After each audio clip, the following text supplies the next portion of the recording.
দেশের উত্তর এবং উত্তর পূর্বাংশের কিছু এলাকায় তাপপ্রবাহ পরিস্থিতি কিছুটা কমতে পারে বলে জানিয়েছে আবহাওয়া অধিদপ্তর।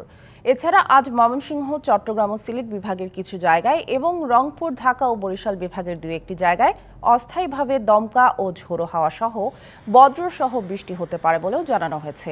সেই সাথে কোথাও কোথাও বিক্ষিপ্তভাবে শিলাবৃষ্টি হওয়ার সম্ভাবনা রয়েছে। এতে সারা দেশের দিন এবং রাতের তাপমাত্রা 1 থেকে 2 ডিগ্রি সেলসিয়াস কমবে। এছাড়া আকাশ মেঘলা থাকার সম্ভাবনা রয়েছে, তবে গরমের অনুভূতিও কমে যাবে। পশ্চিমা লঘুচাপের বর্ধিতাংশ পশ্চিমবঙ্গ থেকে উত্তর পশ্চিম বঙ্গোপসাগর পর্যন্ত বিস্তৃত রয়েছে। শুক্রবার দেশের সর্বোচ্চ তাপমাত্রা রেকর্ড করা হয়েছে চুয়াডাঙ্গায় 39.6 ডিগ্রি সেলসিয়াস। এ বিষয়ে আরও জানাতে রাজধানীর আগারগাঁও আবহাওয়া অফিস থেকে যুক্ত হচ্ছেন সহকর্মী আরিফুল ইসলাম। আরিফ, আবহাওয়ার সবশেষ কি পরিস্থিতি জানতে পেরেছেন? আবহাওয়া অফিস থেকে কি পূর্বাভাস দেওয়া হচ্ছে? সামিয়া, পূর্বের সংবাদে আমি জানিয়েছিলাম যে আবহাওয়ার যে হিট অ্যালার্ট যে জারি করা হয়েছিল, সেই হিট অ্যালার্টের মধ্যে যে বৃষ্টিপাত, সেই বৃষ্টিপাতের প্রভাবে তাপমাত্রা কতটুকু কমতে পারে দিন রাতে, সেটা কিন্তু আবহাওয়া অফিস জানিয়েছে যে 1 থেকে 2 ডিগ্রি সেলসিয়াস কমার সম্ভাবনা দেখছে আবহাওয়া অফিস। তো এরপরেও আসলে সার্বিক বিষয়ে জানার চেষ্টা করব। আমার সঙ্গে যুক্ত আছেন আবহাওয়াবিদ, কথা বলবো তার সঙ্গে।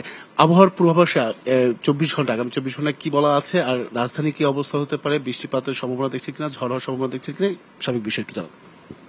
যে আগামী 24 ঘন্টার আবহাওয়ার পূর্বাভাসে যেটা বলা হয়েছে যে সিলেট, ময়মনসিংহ, ঢাকা, খুলনা এবং চট্টগ্রাম বিভাগের কিছু কিছু জায়গায় এবং রাজশাহী, রংপুর, বরিশাল বিভাগের 2-1 জায়গায় বৃষ্টি অথবা বজ্রসহ বৃষ্টিপাতের সম্ভাবনা আছে। আর তাপমাত্রার কথা যেটা বলা হয়েছে যে দিনের তাপমাত্রা 1 থেকে 2 ডিগ্রি সেলসিয়াস কমতে পারে এবং রাতের তাপমাত্রা প্রায় অপরিবর্তিত থাকতে পারে। এবং আপনারা জানেন যে গত কয়েকদিন থেকে সারা দেশের উপর দিয়ে কম বেশি তাপপ্রবাহ আছে। তো যেসব এলাকার উপর দিয়ে বৃষ্টিপাতের প্রবণতা বেশি, সেসব এলাকা থেকে চলমান তাপপ্রবাহটা প্রশমিত হতে পারে। আর বিক্ষিপ্তভাবে কিছু জায়গায় হয়তো বা তাপপ্রবাহ থাকতে পারে এবং আগামী কয়েকদিন পর্যন্ত এই বৃষ্টিপাতের প্রবণতাটা অব্যাহত থাকবে।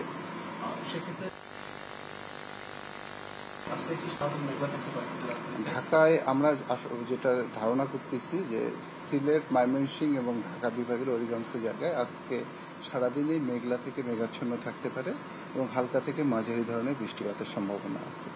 গরমের যে অনুভূতি, আমরা এখনো বাইরে গেলে বাতাসে সেরকম দেখতে পাচ্ছি না, বা শীতল হওয়ার যে স্বস্তিটা একেবারেই যে খুব ব্যাপক যদি বৃষ্টিপাত না হয় তাহলে কিন্তু সহসায় টেম্পারেচার কমার সম্ভাবনাটা কম।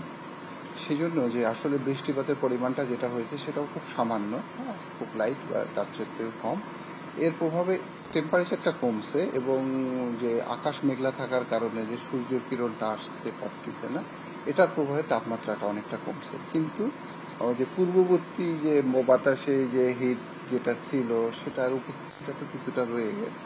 তো এটা দেখা যাবে যে সময়ের সাথে সাথে যখন বৃষ্টিপাতের পরিমাণটা বাড়বে তখন এটা সহনশীল পর্যায়ে চলে আসবে। আমরা যেটা ধারণা করতেছি যে 20 তারিখের পরে আরো 2-3 দিন অর্থাৎ 23 তারিখ পর্যন্ত বা 22-23 তারিখ পর্যন্ত এই বৃষ্টিপাতের ধারাটা অব্যাহত থাকবে।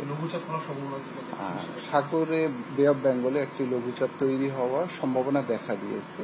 তো এটা আমরা অবজার্ভ করতেছি এবং সময়ের সাথে সাথে আমরা এটা মিডিয়াতে বা আমরা যেটা আমাদের প্রচার মাধ্যমে আমরা এটা জানাই দেবো। থাকার জন্য সামিয়া শুনছিলেন আবহাওয়ার পূর্বাভাস। এছাড়াও আরেকটি বিষয় জানিয়ে রাখি যে হিট অ্যালার্ট যেটা জারি করা হয়েছে সেটা আসলে থাকবে কিনা বা কয়েকটি অঞ্চলে থাকবে বা থাকবে কিনা সেটা কিন্তু পরবর্তীতে 3টার পরে আমরা জানতে পারবো। তো এই ছিল এখান থেকে সবশেষ। সামিয়া, আরিফ, ধন্যবাদ আপনাকে আমাদের সাথে হওয়ার জন্য।